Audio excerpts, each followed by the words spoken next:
You're listening to Speak English with Chat. On Chat English. Welcome back to Chat English, where we help you speak the way people actually talk. Imagine it is Monday morning, and you are about to face the most stressful question of the week. You are standing by the coffee machine, maybe waiting for the kettle to boil. Your colleague walks up, smiles, and asks, "How was your weekend?" Your mind goes blank. You just slept. You watch TV. You feel boring. So you freeze and just say, "Good." I used to dread that moment. When I first started working in an English-speaking office, I felt like I had to invent a hiking trip or a wild dinner party just to sound interesting. I didn't realize that native speakers actually love hearing about a lazy weekend, if you describe it the right way. Today, we are fixing that. By the end of this episode, you will have a complete low-key script. 3 natural phrases to make doing nothing sound confident, plus the pivot trick to keep the conversation flowing without stress. That sounds like exactly what I needed back then, Alice. It is funny because Monday mornings always have this specific pressure, don't they? It feels like a performance review for your social life. Exactly. It's the rhythm of the work week. We start with this social check-in, but for language learners, it feels like a test. You worry that if you say, "I slept all weekend," people will think you are lazy or antisocial. Right.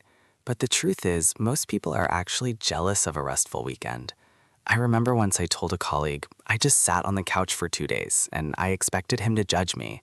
Instead, he sighed and said, that sounds amazing. I had to go to 3 different birthday parties." That is such a great point, Dan. We assume people want to hear an adventure story, but usually they're just looking for a connection. They're tired too. So the problem isn't that your weekend was boring. The problem is that the word "good" is a conversation killer.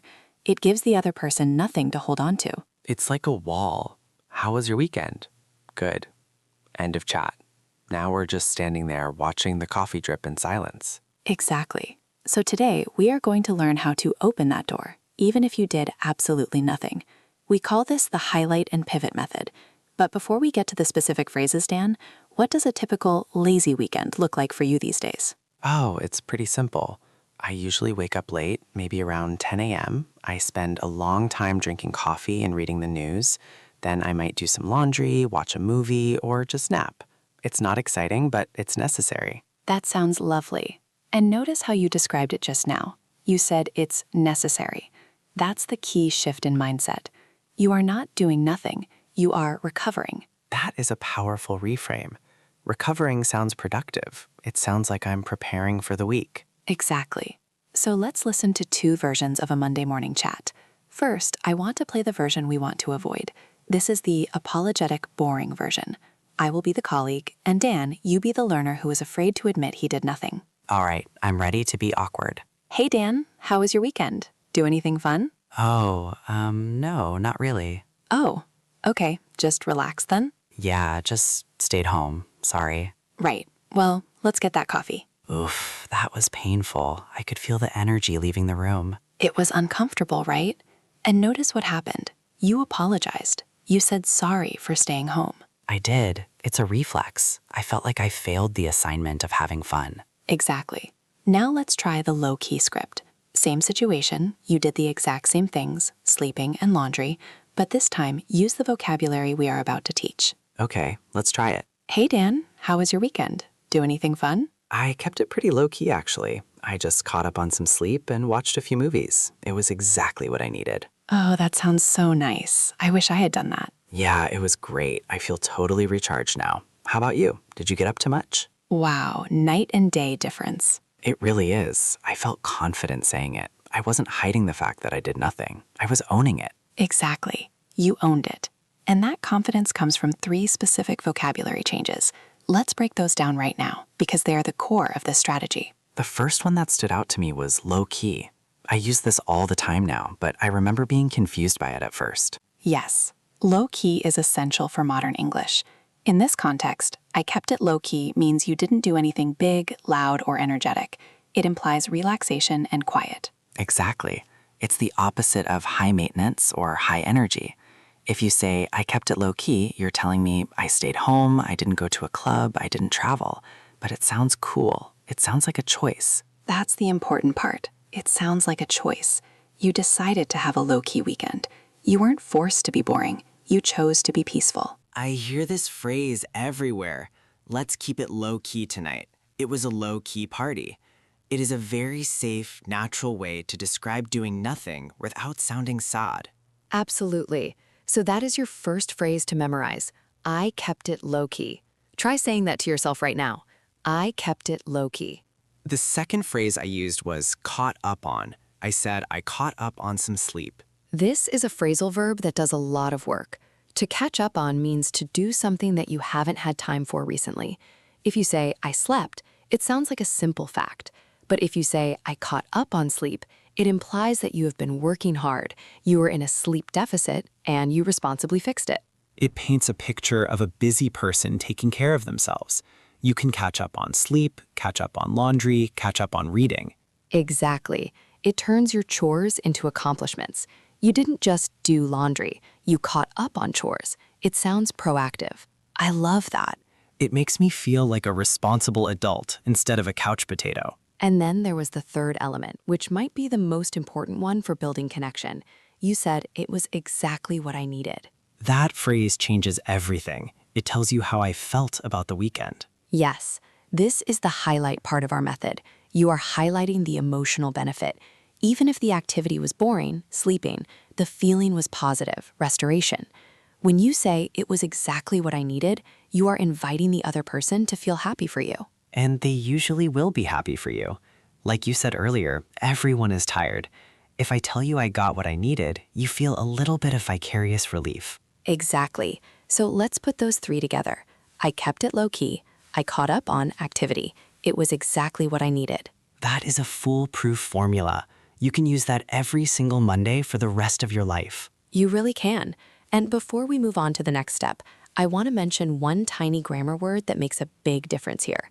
Did you notice you used the word just? Yes, I said I just caught up on sleep. In this context, just is a minimizer. It signals modesty and simplicity. It lowers the stakes. It tells the listener, don't expect a big story.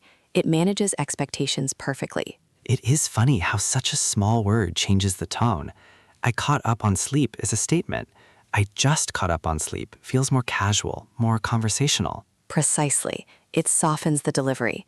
So now that we have the script for your answer, we need to talk about the second half of the interaction, because a conversation is like a game of tennis. You have hit the ball over the net, but now you need to keep the rally going. This is where I used to get stuck. I would give my answer and then I would stop, and the silence would come back. That silence is what we want to avoid, and that is where the pivot comes in. The pivot is how you turn the spotlight off yourself and shine it on the other person. And this is crucial because, let's be honest, people usually ask how was your weekend because they want to tell you about their weekend. That is the secret. They are often waiting for permission to share their news. So if you just answer and stop, you deny them that chance. So how do we pivot effectively? I used to say, and you, but that felt a bit abrupt sometimes. And you is okay, but it can sound a bit like a robot. How about you is better, but the best pivots connect to what you just said. So if I just talked about relaxing, I should ask about their relaxation. Or just give them a wide open door. A great phrase is, how about yours? Did you get up to much? Did you get up to much? I love that phrase. It sounds so native. It does. Get up to means do. Did you get up to much is a friendly, low-pressure way of asking, did you do anything interesting? It allows them to say, no, I did nothing, or yes, I went skydiving. It is much softer than what did you do? What did you do sounds like an interrogation. Did you get up to much sounds like casual curiosity. Exactly. It is polite and inviting. Another great pivot, if you know they have a family or a hobby, is to be specific. How about you? Did you get any time with the kids? Or did you manage to get out for a run? That shows you remember details about their life, which is a huge bonus for building relationships. Exactly.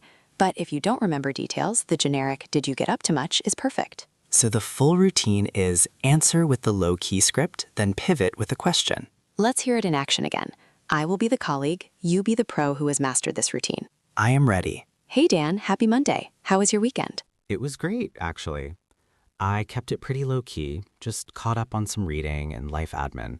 It was exactly what I needed. How about yours? Did you get up to much? Oh, well, actually, we went to the beach. It was chaotic but fun. See, it worked perfectly. You immediately started talking about your beach trip. I didn't have to be interesting. I just had to be the bridge to your story. That is a beautiful way to put it, Dan. You are the bridge. You are not the destination. When you realize that, the pressure disappears. It really does. I feel like we should take a quick pause here and let our listeners try this. Because hearing it is one thing, but saying it is different. I agree. Let's do a quick activation practice. I want you, listening right now, to imagine you are in that office kitchen. I am going to ask you about your weekend. I want you to answer using the script we just learned. Say it out loud. Use low-key, use caught up on, and tell me it was what you needed. Ready? Hey, how was your weekend? Did you say it? Did you say, I kept it low-key? If you did, pay attention to how your voice felt. Did it feel calmer? Did you feel less need to apologize? It is amazing how having a script prevents that panic. You don't have to search for words, so you can focus on your smile and your body language. Exactly. And speaking of body language, that is the final piece of the puzzle. When you deliver this script, you cannot look down at your shoes. Right. If you say, it was exactly what I needed while looking at the floor, I won't believe you. I will think you are sad. You have to smile. You have to lean back a little. Show that you are relaxed. Your face should say, I am a person who values rest, not I am a person who has no friends. That is a crucial distinction. It is all about the vibe. Speaking of vibes, Dan, I wanted to ask you about a variation on this. What if your weekend wasn't just lazy, but actually kind of bad? Like maybe you were sick or you had to work. Oh, that is a tricky one. You don't want to be the person who starts Monday by complaining. Exactly. No one wants energy vampires on a Monday morning. But you also don't want to lie. So how do we handle that? If I had a migraine for 2 days, do I say it was good? No. You can be honest, but you should still use the highlight and pivot structure to keep it brief. You can use the phrase, it was a bit of a write-off, actually. A write-off, that is a great term. It comes from accounting, doesn't it? Like a lost asset? Yes, but in conversation, it means a wasted period of time. The weekend was a write-off. I had a migraine. But then you have to pivot quickly, right? Yes, you say, it was a bit of a write-off, unfortunately. I was under the weather, but I'm feeling better now. How was yours? Hopefully better than mine. Hopefully better than mine. That is a great pivot. It adds a little humor and immediately shifts the focus to positive news from the other person. Exactly. You acknowledge the reality, I was sick, but you don't dwell on it. You package it up and move the conversation forward. It seems like the theme today is movement. Whether your weekend was lazy or bad, your goal is to keep the conversation moving, not to get stuck in the details. That is it. The details don't matter as much as the connection. And using these natural phrases, low-key, caught up on, write-off, signals to the other person that you are fluent enough to handle the social rhythm. It signals that you are culturally fluent, not just grammatically fluent. You understand the Monday morning game. The Monday morning game, I like that. And if you are listening to this and thinking, but Alice, what if I did do something exciting? Well, that's easy. You just say it. But honestly, 80% of our weekends are normal, quiet days. And those are the ones we struggle to talk about. It's true. We practice the exciting stories in the shower. I went to Paris. I bought a car. We are ready for those. But we are never ready for I slept until noon. Well, now you are. You have the script. Before we wrap up, Alice, I have a question about recharge. You mentioned it earlier. Is that different from rest? That is a good nuance.